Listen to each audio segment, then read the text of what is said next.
So what is surrender? So surrender to me isn't the person as such surrendering. Although the effect of waking up might be that the person surrenders to an extent, but what actually surrenders is the identification with the person. So it's actually something sort of in between, in a way, everything, consciousness, who you truly are, and the person. It's like this in between that makes consciousness, makes your essence, make what is feel limited and narrow, and contained inside your sense of self. And it's a breaking free of that. And that can happen spontaneously. Like nobody really knows how it happens. It can happen from listening to non-duality. It can happen from doing lots of practice on yourself. It's an unknown phenomena of how that happens. But actually the whole of life is an unknown phenomena. So don't get too tripped up on that. Like just me speaking now, or me looking at you, or me moving my hands, it's unknown how that happens. We say in order to communicate, it's Lisa speaking, and I'm happy to take responsibility for that. If I suddenly were to say really inappropriate things, I would be the one that would be reprimanded for that and maybe banned from YouTube. So I'm happy to take responsibility on the human level. But actually directly in the moment, and even if we think about things in time, we don't know how it happens. Speaking is simply happening out of my mouth with a feeling that it's coming from Lisa, but it's actually simply happening. It's appearing out of the mouth. And you are hearing it, and you don't actually know how you're hearing it. You claim that it's you that's hearing it, and I claim that it's me that's speaking, but actually in the essence of it, it's a total mystery as to what's happening. Like I'm not sitting here inside my brain being like, squeeze the voice box to the left, squeeze it to the right, make this sound. Although if I think to myself, stop speaking, with that it's really divine and beautiful, that life is really mysterious. There's so much more to it than what we realize. Or so much more to it than our limited way of thinking. So let's move to doing things. I'm also not opposed to you doing things in order to relax the person, but just know that it's never that person that wakes up. It's an energetic shift from being bound into that person to everything, and that's not limited to that person. That's not the person doing it. I know it might sound like it's you doing it because our language is only set up on subject and object, so whenever I say something it seems like it needs a subject in order to do it. But that's not true.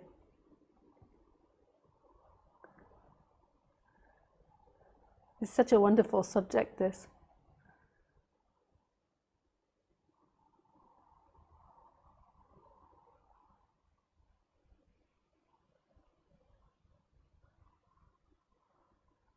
And then if we look in time, so if we actually look in the timeline of free will and choice, like even in time, we don't know when something began. Like when did your interest in non-duality begin? You can formulate a story which seems to make sense, but really you don't know when anything begins or ends. Like when do you find that beginning moment? Was it when your parents made love? Was it when your grandparents made love? Was it when you were born? Was it when you got hurt by your first lover, which led you to ask questions, which led you to meet this person and led you to meet that person and then led you to ask questions about this subject?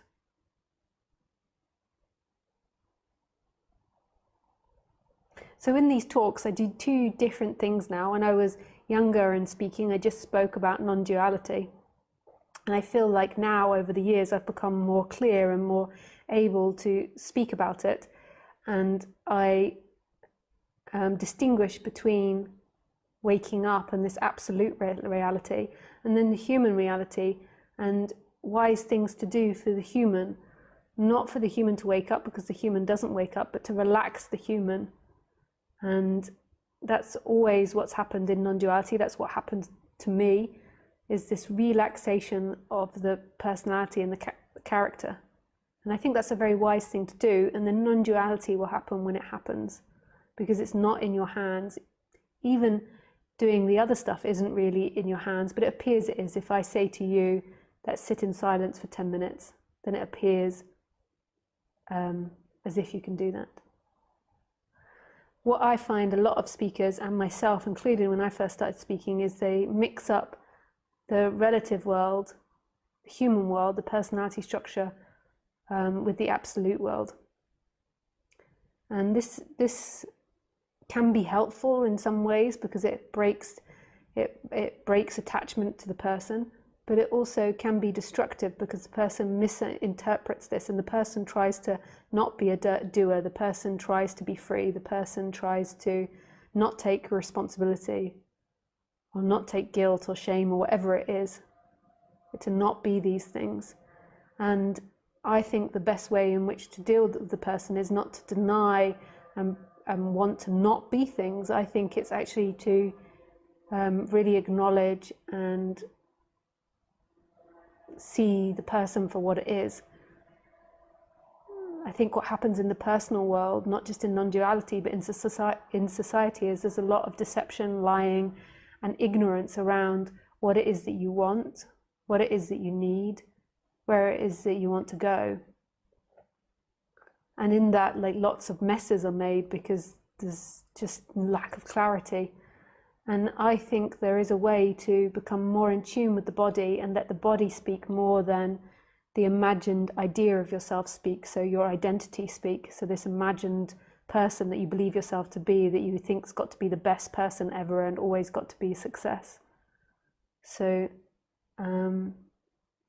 so there can be a less of a reaction to that and more coming back to what your truthful feelings are about subjects. When somebody crosses your boundary, when you want to move towards someone, when you're too afraid to move towards someone, and being able to put voice to that and pay attention to the detail of it. And I think that our bodies are inherently wise, as long as you're honest. A lot of the time people aren't honest. You know, they're sitting there and they're like, have a good day. Oh, what a wonderful person you are. And then internally they're feeling lots of hate and rage, but they can't even recognize that. If you ask them if they're angry, they'll be like, no, I'm not angry at all.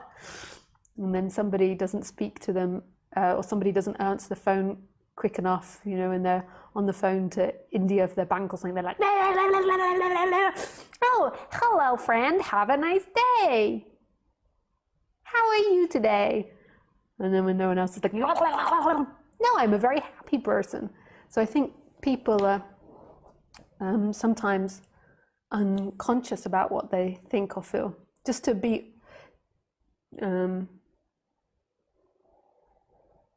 clear, I'm not implying that you need to be a perfect person in any way when I'm talking about like looking into the personal self. I think that humans are humans and we've got our shortcomings as a race. Like we still have deep embedded competition in us. And but I think it should be acknowledged rather than denied. You know, in spirituality, we're told competition is bad, and rather than exploring that and admitting it, we just try to push it away and deny it. And then this will create passive aggression. The scorpion tail, when you're not looking, the scorpion tail will come out. There's lots of things. There's lots of beautiful things about humanity, but there is also our predator nature, which is competition, rivalry, wanting the best, wanting pleasure, laziness. And then there's beautiful things about us of empathy, intelligence, courageousness, adventurers, explorers. So to me, surrender is this surrender that's the middle bit. It's not a personal thing. It's this energy which is making that who you are. It's claiming it. Me, me, me, me, me. That's me, that's me, that's me. Where it's not who you are.